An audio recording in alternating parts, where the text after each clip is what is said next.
Haya. Haya. Haya. Jubilee. Jubilee. Azimio.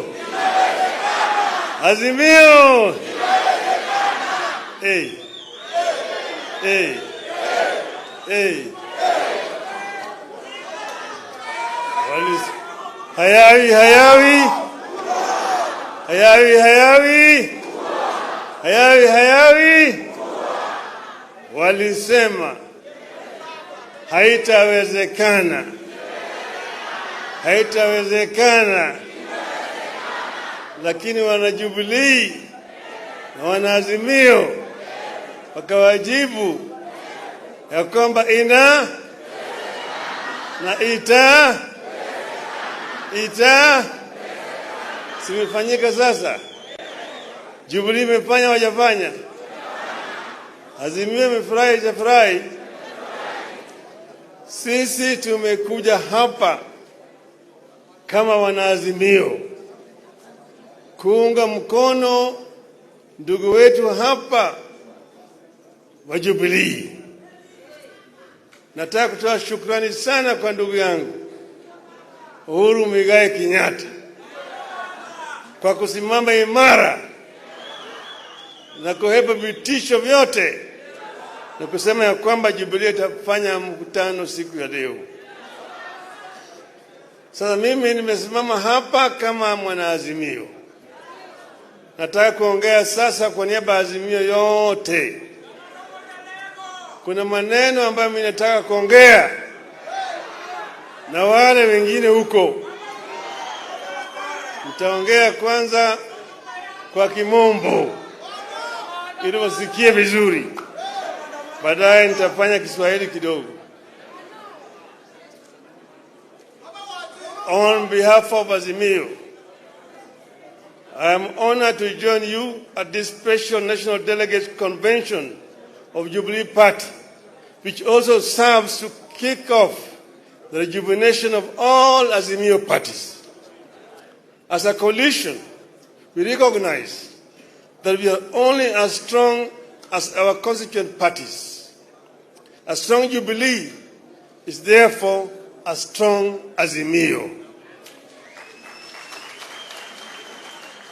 Two, let me take this early opportunity to thank members of Jubilee Party for the passion with which they embraced my campaign and the votes they cast for me as presidential candidate in the face of monumental fraud and lies.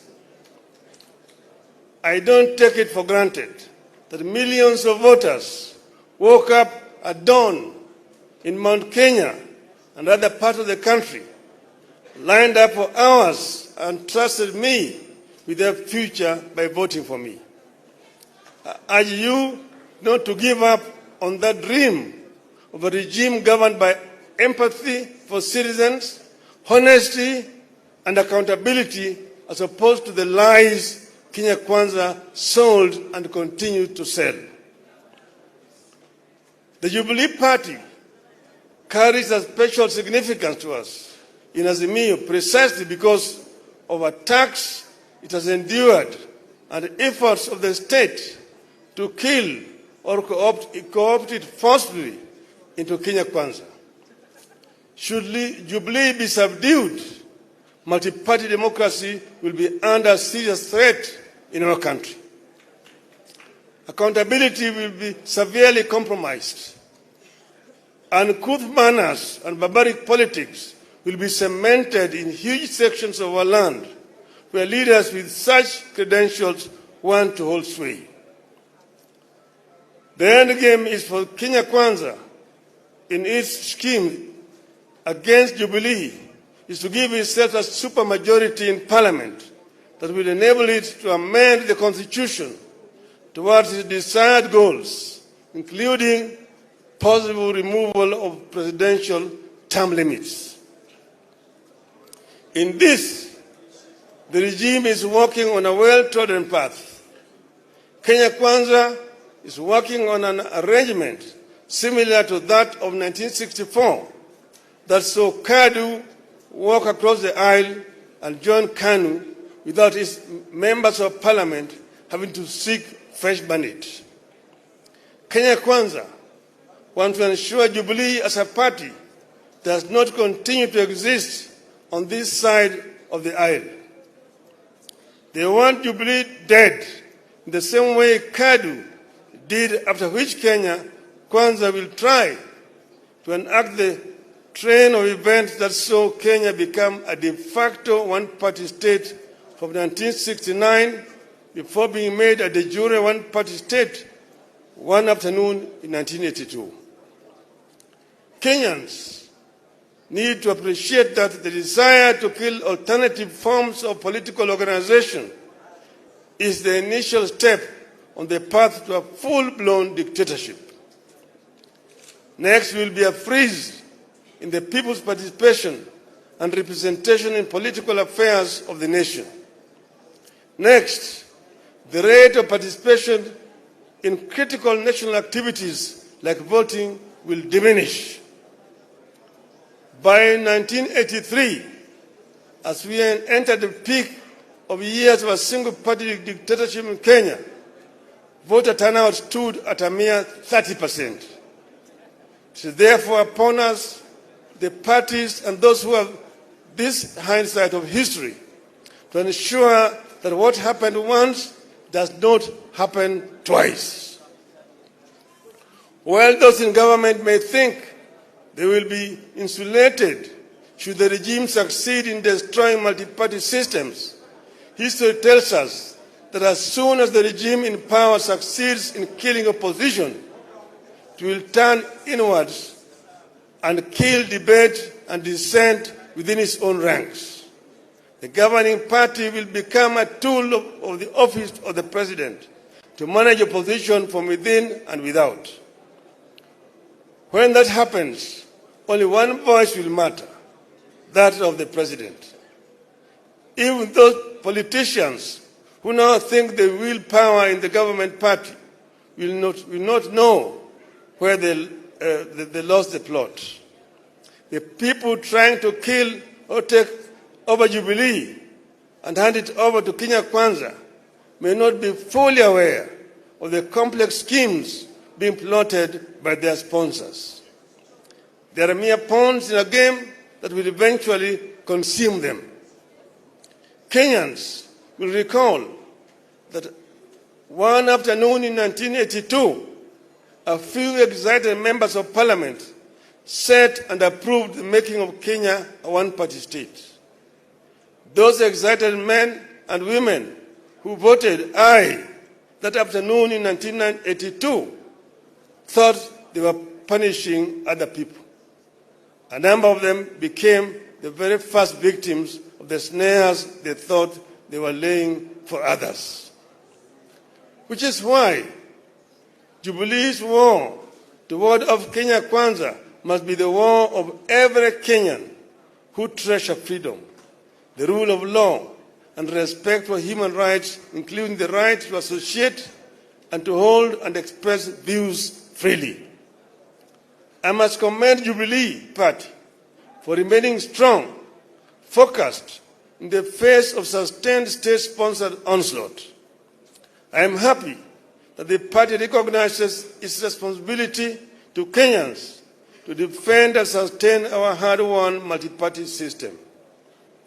More importantly, I commend the Jubilee Party for continuing to fight for lowering of cost of living, electoral justice, inclusivity in appointment in public office, and abolition of excessive taxation of Kenyans. I want to assure you that we will fight this battle together and we will win it together. Failure is not an option. Failure is not an option. As we push for respect for political parties, I want to make a heartfelt call on our country to respect leaders who have served our nation and handed over the baton to others.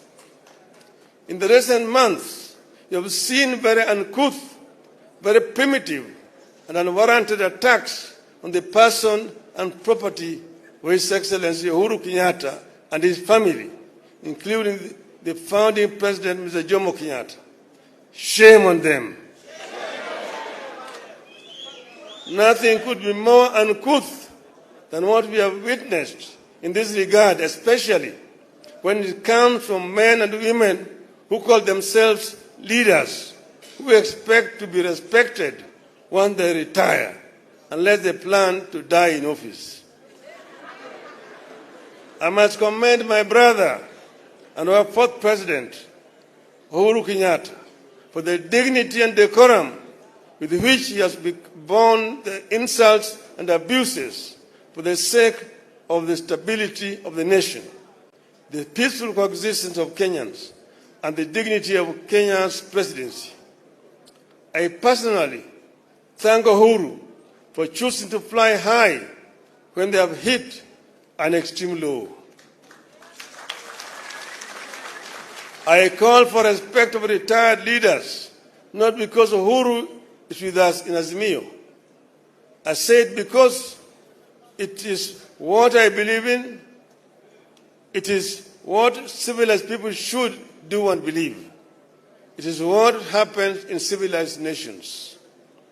Kenyans will recall that when NAC took power in 2002 and excited cabinet ministers bayed for the blood of the then retired President Daniel Arap Moi, I said no.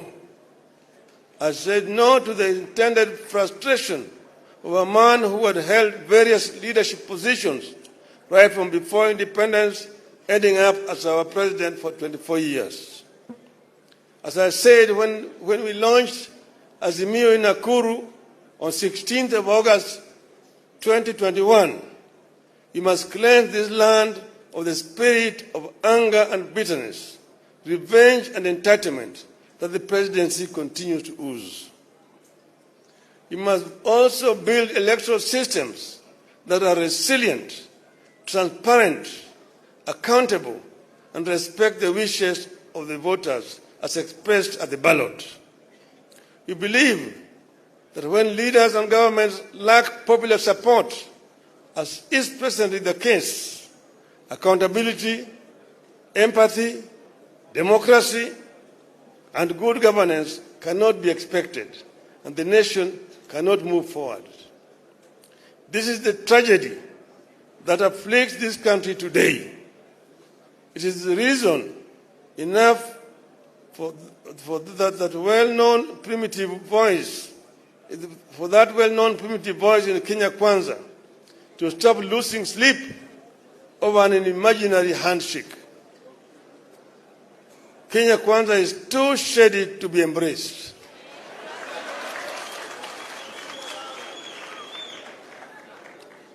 That is why we have agreed to give dialogue a chance. We embrace the talks to secure a good deal for Kenyans, and if the deal will not be forthcoming, Kenyans can be sure we will not pursue vain dialogue. Those who want to take over Jubilee are the same ones who live in the mortal fear over their positions and political future. They are the ones living in the nightmare of a handshake nobody is interested in. They want to destroy Jubilee not because it is weak, but because they recognize Jubilee is a force now and could be an even bigger force and a threat in the years ahead. I urge you to stay focused in creating an atmosphere that will allow the country to take a critical look at traditions and institutions with a view to creating an atmosphere for constitutionalism to take off and thrive. I therefore encourage you to implement the resolutions of this convention with the confidence that the full force of Azimio la Umoja is covering your back. God bless Jubilee Party. God bless Azimio. God bless Kenya.